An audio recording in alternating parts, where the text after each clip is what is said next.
Hi everyone. So while Meghan was trying to grab microphones off people, fluttering her eyelids and looking sort of like in a fantasy world at Kevin and Costner, but her probably thinking, oh, he's divorcing. I may be in with a chance in the future. Will you be my new sugar daddy, Kevin? Yikes! And Harry, looking the gormless plonker he normally is. Them trying to allegedly do their own little mini royal tour, which doesn't surprise any of us. This is from the Mail Online. While all this was going on, and just another thing, it's almost like their PR company. I think it's WME.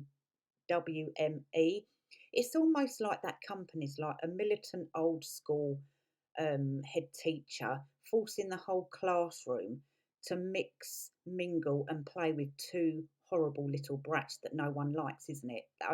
They shouldn't be forced upon people, in my personal opinion.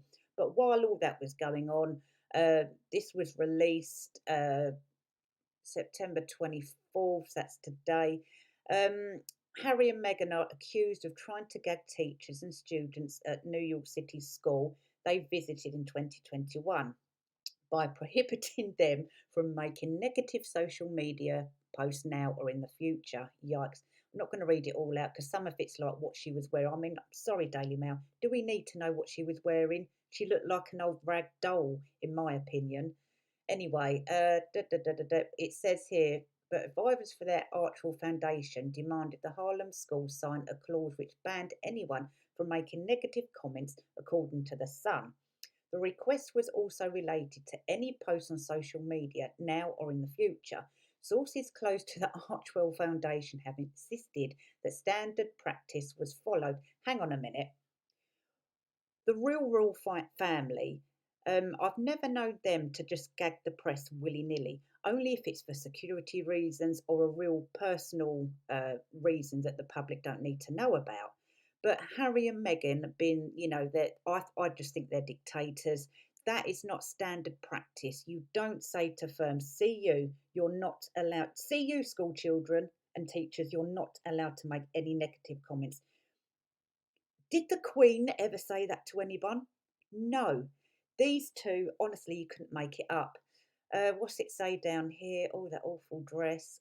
Blooming pictures, come on. We don't need to know what she was wearing.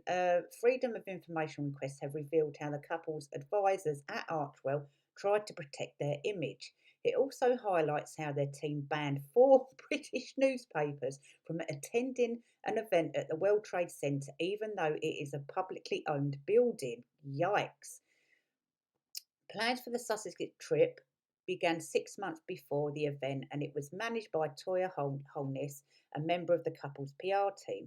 Archwell representatives emailed the Department of Education 3 days before the visit to the public school. They requested the appearance release, which included the gagging clause, and asked them to run it by their lawyers. And another email from New York City Schools Press Secretary Danielle Filson had asked for the best way to get all agreed, but it was not clear if the Sussex's request was signed. Blooming pictures. The parties also shared opinions about the language used in the Department of Education press release. Filson wanted to remove reference to the bench and said just wanted to make it a bit less promotion. Yikes. Honestly, that's it. That's it. That's all we needed to know for a Sunday morning, really. But yeah, she was wearing her poncho. Kevin and Costner didn't really pay much attention to them. But now it's been revealed. They get found out every single time, don't they, these two? But anyway, let me know your thoughts in the comments about this, guys. But we're just going to move on briefly to something that Fraud sent me yesterday. And it's just pointing out another thing about what Boozy and the Sussex squad are really doing. Boozy and Co. Like to harvest data on both sides of the cup. Well, anyone he can come across, really. Anyone where he can get in there and get a job with and harvest people for money. But it's not also that. It's more sinister.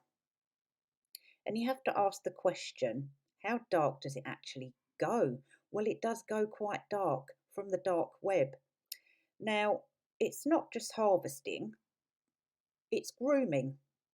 These people are grooming vulnerable people from the dark web, people who are desperate for money, OnlyFans people, uh, young ladies, shall I say, they're grooming. So, hmm, what else are they really doing, this Sussex squad?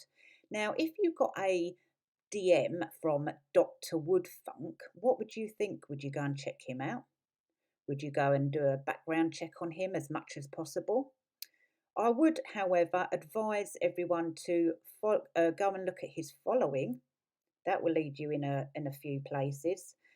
Um, the Sussex squad and Meghan Markle will be fully aware of this, are literally on the dark web doing all sorts, and we will be exposing them one by one, and their sock accounts as well.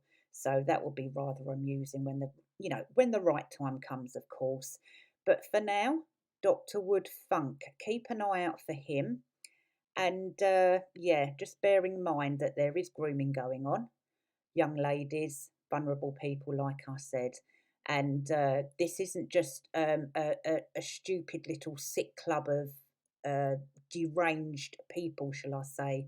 They're quite sinister, disgusting cretins of excuses for human beings, in my personal opinion. So that's it, guys. Just yeah, go and check this guy out, and you also have to ask the question: what is really at play here? As well, well, we know, and no one's really sort of thought about the bigger picture about them wanting to take down the monarchy. What do you think the bigger picture is about all of that? Let me know in the comments. But guys, for now, thank you for watching, and I'll see you very soon.